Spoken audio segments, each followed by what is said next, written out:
channel. கதையின் பெயர் மரக்கொம்பின் மந்திரம். The Magic of the Banyan Horn.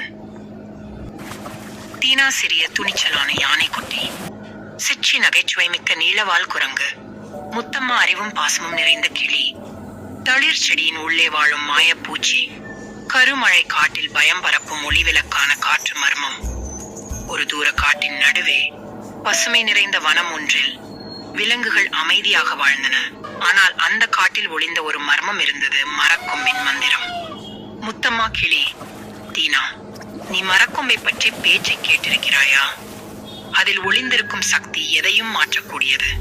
சிச்சி, அது உண்ணும் மரமா இல்லாட்டி பேசும் மரமா? தீனா, நாம் அதை கண்டுபிடிக்கணும். என்னும் மரக்கொம்பு எங்கே இருக்குன்னு தெரியணும். விலங்குகளை குழப்பும் காற்று, மாய மரங்கள் பேசிய போல் தோன்றும் குரல்கள், ஒருவருக்குள் நம்பிக்கை சோதனை. முத்தம்மா, ஒரு மரம் நம் நிழலைப் போல, நட்பு நம்மை காக்கும். தளிர், தீனா மற்றும் நண்பர்கள் காட்டின் அமைதியை மீண்டும் கொண்டு வந்தார்கள். பாடம், நட்பும் நம்பிக்கையும் மிகப்பெரிய மந்திரங்களாக செயல்படும். அதுவே காட்டை மீட்டது. இந்த கதையை விரும்பினீர்களா? லைக் செய்யுங்கள், பகிருங்கள், சப்ஸ்கிரைப் பண்ணுங்கள், கமெண்ட் எழுதுங்கள். நன்றி நண்பர்களே.